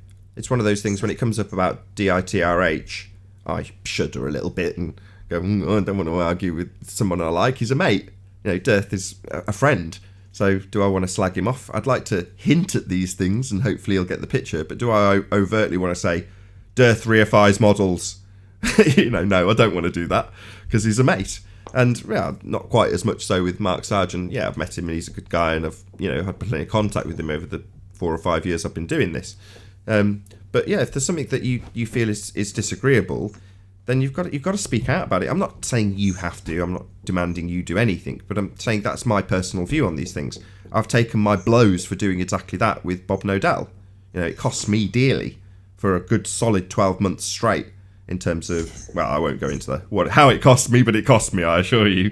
On that note, shout out to Alexander for the super chat. It says, heliocentrism is the biggest religion on flat earth. In Are They Trust? Indeed. Thank you very much for your super chat. Really appreciate your support. But no, I would say, go ahead. Well, like I had mentioned previously, for example, in my opinion, the work that they do, turns a lot of people away from the real flat earth. Like, for example, the real science behind what we discuss on this show. So in that sense, that's where I still disagree with him, because he still, whether he believes in it or not, like I had said before, he seems like a very smart guy, and he uses the scientific method for something, like how he understands our argument about the gas pressure. But he goes on a show and then says that he believes in a magical molecular force called gravity, and I shuddered at that. I couldn't believe he was saying that. But then again, he's got his model and whatnot, so he's got his little thing. So yeah, it's to be expected of someone like that. Nathan, just put my screen up if you would. Just an update on Danny Faulkner. Last thing I said to him was that astronomy is not capable, in the same way that Einstein's theory of general relativity is not capable of complying with scientific method. Therefore, they're both pseudosciences. Because his PhD is in astrology, obviously it's a dagger to the heart. And then one of his warriors, Chris Hardy, the guy I mentioned before, he's jumped in front of him like a human shield, as the way I knew he would do. And I responded to Danny saying, you must say that what he just said before. He said, at best, you have a 6th grade education of physics and the scientific method, which means you know about as much as Jethro Bodine, whoever he is, does about these matters. It's senseless to continue discussion with one so willfully ignorant. And I said, Danny Faulkner, you must say that when I point out that astronomy and general relativity cannot comply with scientific method. Neither can perform any valid scientific experiments, hence why we have it as a housekeeping question. This is why I'm attacking you. You brush off my words with no good reason. Unless your work complies with scientific method, it's pseudoscience. Danny, nothing you push in your book complies with scientific method. So I give him the definition, and there's now a little graph underneath. Use in time for pseudoscience. And I've just put before Einstein, virtually nothing. General relativity comes out. It's been gradually declining ever since. And I put Danny's book at the top of it, just as a stab. But look at this guy, Chris Hardy. He says, you're not presenting, by the way. You're not screen sharing. Oh, what? No. Let's see what that's doing now. Share screen. Oh, I don't know why it's not screen sharing. We're trying to round out your point anyway, because I'm about to round out the live show, so you've been doing pretty well anyway. Well, Chris Hardy jumps in front of him and he says, your problem is that you mistakenly believe the experimenter must cause a change to an independent variable in order to learn anything from a scientific experiment. There is no basis for that epistemology. epistemology. And then I said, obviously, here's 10 citations that again disagree with you. This guy's previously told me that gravity is not a force, and I gave him a 10. Well, John gave him a 10 video citation that gravity is not a force. He never backed down and changed his position. He basically ignored it. I'm now giving him 10 citations that the independent variable must be manipulated by the researcher to prove that it is the cause of an experiment test. Otherwise, it's pseudoscience. And he just does not like it. I'm done. Wow. So another fruitcake decides to just say, we don't need to manipulate an independent variable in an experiment. Yes. What was the guy's name again that said that, please, Anthony? Chris Hardy. His message saying, you're taking a specific approach to experimenting and applying it too broadly on too generally. No, this is called science, dickhead. Wow. So, Chris Hardy, you don't know what the scientific method is. Therefore, you don't know what science is. To declare that you don't need to vary and manipulate the independent variable is absolutely ludicrous. It demonstrates how little you understand. As Quantum Eraser would say, you'd fail 5th grade general science. And with that, I'll say a huge, massive, enormous thank you to all of you who tuned in live on the Nathan Oakley 1980 live stream for smashing the super chat, liking, commenting, sharing, subscribing, and all that good stuff. Stay tuned if you're watching on Nathan Oakley premiering stream, as there will be an after show to follow. A massive, huge, enormous thank you to all of today's G+ and Discord panels for making this live show possible. I've been Nathan Oakley. As I say, stay tuned if you're watching on the premiering stream, and I'll see you all in the next video. Oh, what a day! What a lovely day!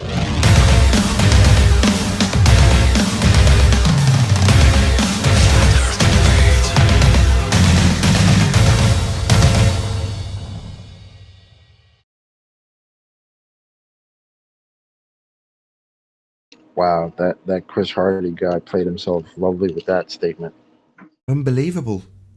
I had my mic open and unintentionally, Anthony, but while you were saying it, I was like, wow, my God, this is the guy who's got to defend him. The doctor has got this guy to defend him and say, you don't need to vary a variable. You just want to slap him. He does seem to be having these people to acting as human shields, yes. Tony, ask this guy if there is no point of manipulating the independent variable, then why do kids get taught of that in school? Why do they call it a variable? I think beyond this highlighting of what this Chris guy's purpose is, I wouldn't engage with him at all. That's his purpose, to distract you away from the prize. He's a gatekeeper. Yeah. So ignore the gatekeeper. If Daniel Faulkner's in that thread, his outrageous hand waves are getting worse. It's no point discussing this with you. You deny science at a fundamental level. Yeah, you don't vary a variable. Excuse me. Just bat this idiot troll away and keep addressing the good doctor. If at some point he bans you or says he's no longer going to engage with you when you're pointing out, quite succinctly I might add, that you would require to vary a variable in a scientific experiment to validate that which you assume causes an effect, and he's saying you don't understand science, then no, that would be an outrageous... Again, it's the same as I said last time, strip the man of his doctorate. He doesn't understand what science is, by his own admission at this stage. It's getting worse. His hole's getting deeper by the day. And all he can do is tell you that you don't understand.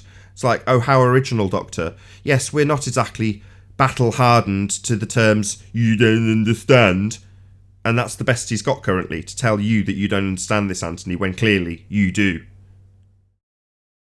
If I have to summarize Danny Faulkner's book and compare all science books with ships, I think the book Falling Flat will compare to Titanic. Just sinking in. I agree. He should be putting his own trolls in line. That was what I was trying to get across to, was it Unicorn earlier? No, you gotta hold your own side to task. If they're talking nonsense, talk shit, expect pain. And if his trolls are around him telling you that you don't need to vary and manipulate an independent variable to establish that it's the cause of an effect, that needs correcting. And what? It's just going to sit there and say, yeah, I agree with my troll. Well, wow, that's a very poor reflection on the Doctor also.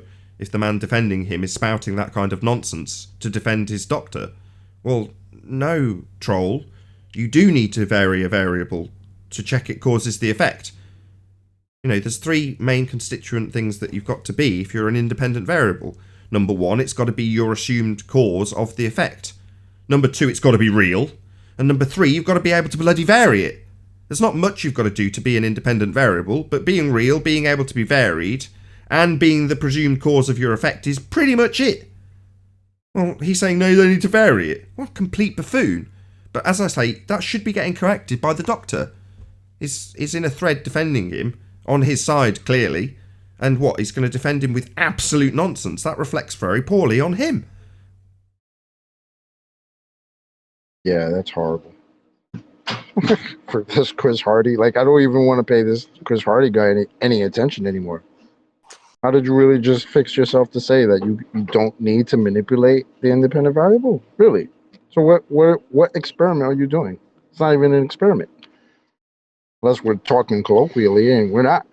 So no, we're not. We're not. But this claim to be doctor of this bloody religion of heliocentrism is talking colloquially, telling us that we're too broad when we define the very narrow, yes indeed narrow, method of science. No, too colloquial for your religious belief and assertions that you're making with your book falling flat, which is all that you have in there. Religious assertions, interpretations of maths, deemed to be physics. You're a buffoon. You're an idiot. You don't know what physics is.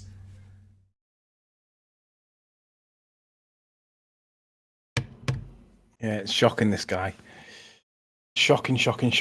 He now wants me to answer why is there a pressure gradient in the atmosphere, and I'm like, listen here, dickhead. Answer my question first.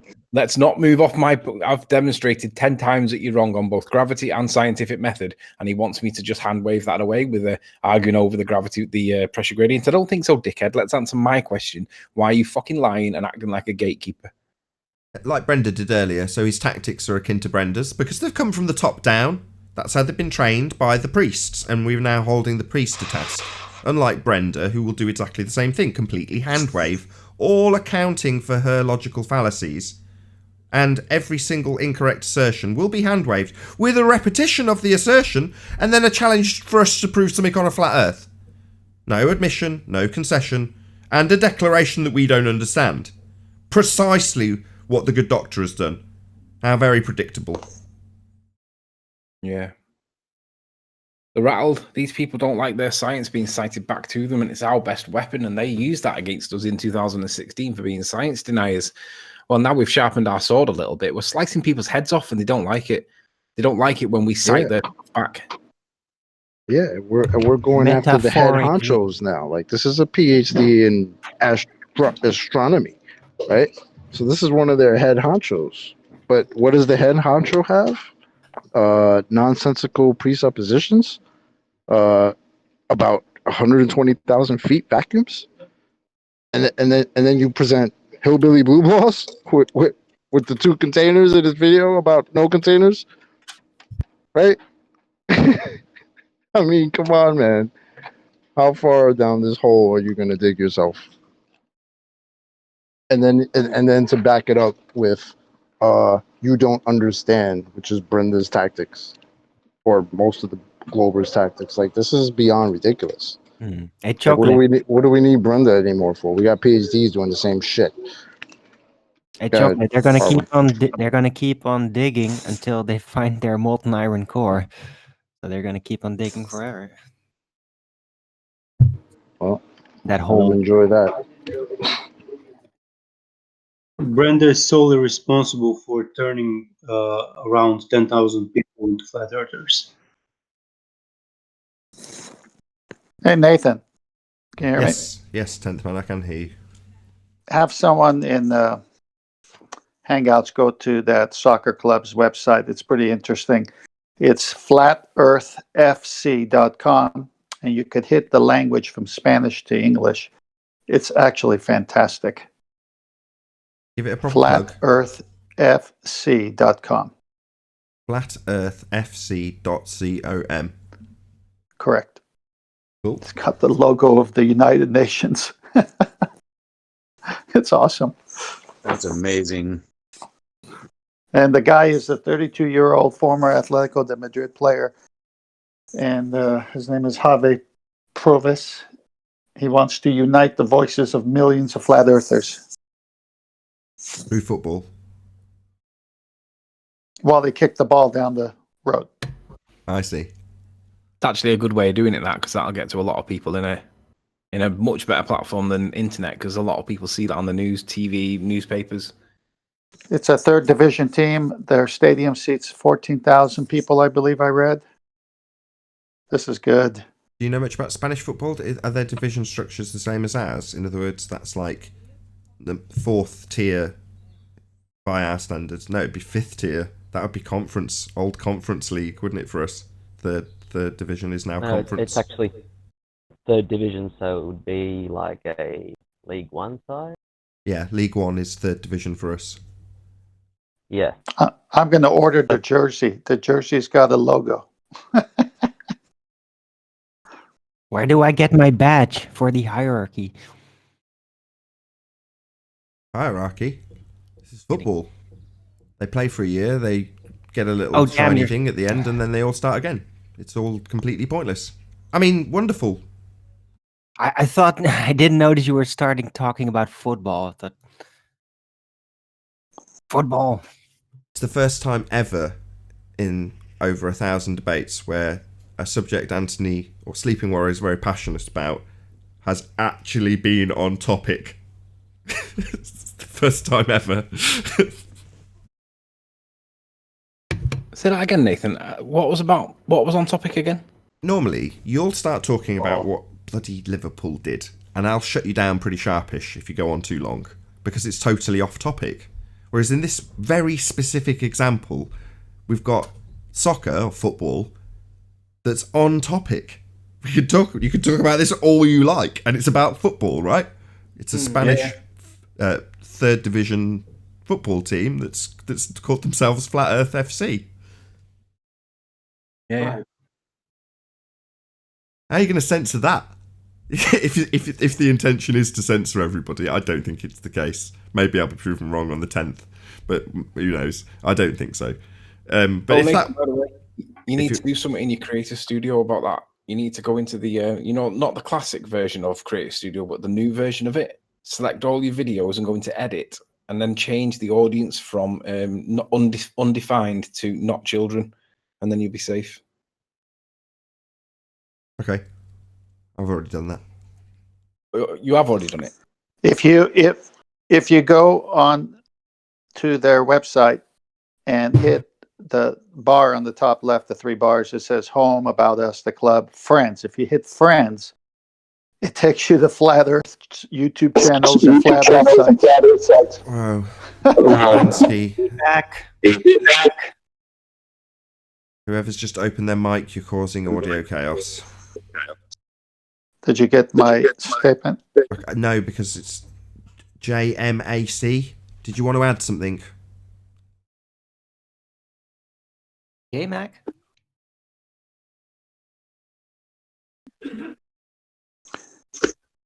Should I try again? Sure.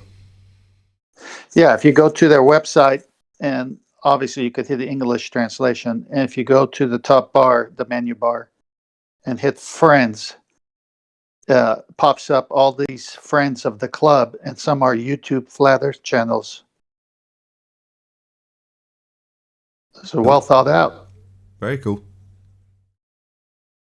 It was funny how the guy just bought the club and was like, "Screw the old name. The new name's Flat Earth FC." Oh, they got Globebusters and Jeranism as friends.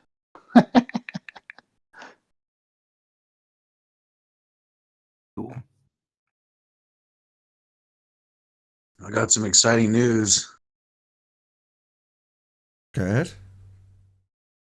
I just last night ordered my P1000 4K, 125 times zoom. Cool. Very cool.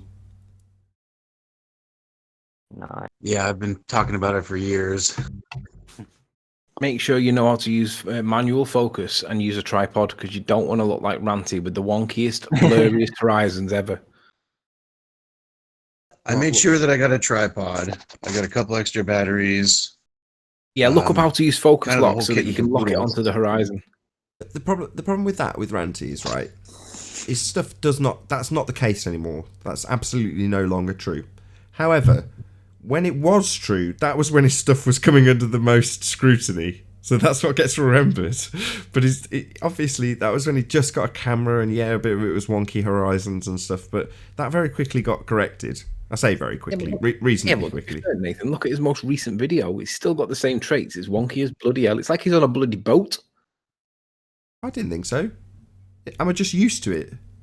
Yeah, you're used to it. Oh, is that what it is? I wasn't looking for flaws. I've got to be honest. I just watched for the content, but I didn't notice any of that. Maybe I should look at it again without rose-tinted spectacles on. Yeah. Well, let me just say why I pick on him. I pick on him because I keep telling him, Ranty, turn focus lock on so that it doesn't do that. And he deliberately doesn't do it because he doesn't want to do it because I've suggested it. And it's like, Ranty, come on. Yeah, I can relate to that. You know, when you were telling me about talking into the top of my microphone, you just want to say, "Oh, shut up." I know it's a boy thing, I know, but it does make things a lot better when you use your equipment properly. And I'm not preaching to him when I say that. I'm begging him, come on, Ranty, you can get a good shot if you hold it straight and turn focus lock on so that it doesn't keep focusing on the wave that's crashing in front of you instead and then losing it and then not being able to find it because it's hunting. So manual mode and focus lock on. Yeah, manual focus. In the manual, it tells you how to do it. On the P900, it's probably different, but it might be the same. But there's a specific control. It's dead easy. It's 2 buttons. You press down on the circle, and then it says fix your focus lock to like a plant or to a mountain. Stick it on mountain, and then it'll never be hunting because the more you zoom in and the more you focus on a little tiny dot that should be behind the curve, the camera doesn't know what you're looking at. So it's trying to look for something that's now tiny in the center of frame, or you hope it's in the center of frame. But then a big wave will come along and splash, and then it thinks that you're looking for that. So it moves towards that, and then the wave's gone. And then it doesn't know where it wants to look for because it's very small that you're looking at. So you're telling it to focus in the background, and you're saying, don't go in the foreground, which is the problem that Ranty just ignores. And it's like, I'm going to strangle you. It's not just that. It's the type of camera it is. It's a, as much as it's weird to say it, it's a compact camera. So it's a happy snapping camera, and yeah, it's got this massive great big lens on it, but it's got multiple focal points that it's looking through when it's trying to compose the image. So if you've got it set search, that it's going to search through those, I don't know how many, it's probably half a dozen or a dozen different points that it'll have in its image that it's going to try and focus on. Well, it'll pick one of them that's moving, like the wave, and go, oh, it obviously wants that then. And then it'll try and focus on that. It might not necessarily be the center of frame that it's always going to be trying to pinpoint, in other words, because a lot of, snapshot photography is not composed that way. So it's just going to be hunting through all of those multiple points of focus that it's got. Do you know how many points of focus it's got? I know modern DSLRs can't even imagine how many. It's probably like nine boxes. That's what I mean. Yeah, those boxes exactly. Yeah, by the way, talking about mirages and everything, I noticed something really interesting this morning. I might actually try to record it next time. When I was looking outside of my kitchen window, right past the side of the flat apartments. And I could really put my eyes straight on the line. It was quite a long surface. And because the sun was also hitting from that side, warming it up, I actually had miraging effects. As I looked directly past it, it was all getting weird and distorted, just like very far away footage of the horizon. It was fascinating. So I might try to record that next time. I was thinking, so I ran across something the other day myself. I was at Popeye's Chicken. I know you probably don't know what that is over there in the UK. But they have a warmer, which they put the chicken in, or the sides, or the biscuits, or whatever, and the heat is radiating down towards the food. And I'm standing on the other side of the counter, and I could see through that warmer to the other, to the back wall of the restaurant. Well, right where the layer is of heat coming down, it was distorting the image. It was miraging and distorting and causing it. If I move my head up and down, you could see the image in the background rise or fall very quickly and disappear in that little bit of heat, just the heat density or heat layer of the radiating heat down. I thought, you never hear the Globers talking about just even heat, what it does to the atmosphere. And of course, I'm in a restaurant with no humidity, probably very little humidity, and that heat is distorting the air, causing things to disappear and appear. But that was interesting. And I'm within 3 feet or 5 feet, maybe 6 feet of the warmer, not even that far away. Right. Yeah. If there's a great temperature difference and something's like really hot, yeah, you get to see the distorted air through this.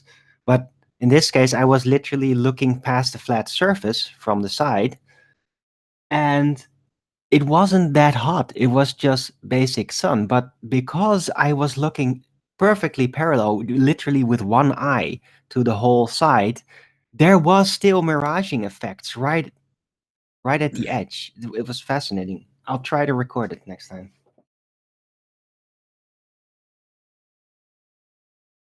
Well, I'm really excited. I've got tons of pending conversations with most of my friends about this. So, gonna get a couple of kill shots and then commence rubbing it in noses, or rubbing noses in it.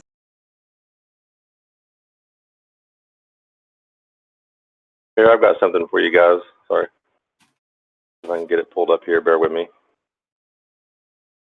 Oh, hold on. Come here. Where am I? Where are you at? Video. Okay. Can you guys see this? I was sitting in my car. Yeah. And that's the heat radiating off of the surface of my car to the cars behind me. Wow. Look how much it's distorting. Look how much it's distorting the image. And I'm not even, like I said, 2 or 3 feet away from it. You can see my better right out the door. Yeah, that car's getting all wobbly. I just found the curb, guys. I just found it on the side of my car. Well, of course, I guess my car is curved, so I guess I can't use that necessarily. No, but you can see the back window on the car behind distorting really badly. Yeah, it almost looked like it's being subjected to a severe sound wave, wobbling like crazy. Yeah, I know what you mean. I was just gonna say, there's a video with a dude who uses sound. Right, he's got this insane sound system in his car, and you can see the windows and the door literally, like you can see the molecules like just reforming, and the door and the window are bending. It's insane. I just saw it the other day. I was just like, holy shit, that's so crazy how sound can literally change the bonds of a solid object and manipulate it. It's crazy. Mm-hmm. It is. But that's like, yeah, I mean, I know this is just like kind of optical, but that shit's literally the window and the door molding and changing as the base inside this car is just dumping. It's crazy. Well, and think about this too. This is not that hot. My car, I mean, this summer, it's warm, but it's not really. It maybe, I think it might have been 80 degrees outside, so the car might have been 90. You know what I mean? From the radiating air absorbing the heat. But look how much it distorts it. Just that little bit of, just a slight differential, temperature differential. I couldn't think of the word.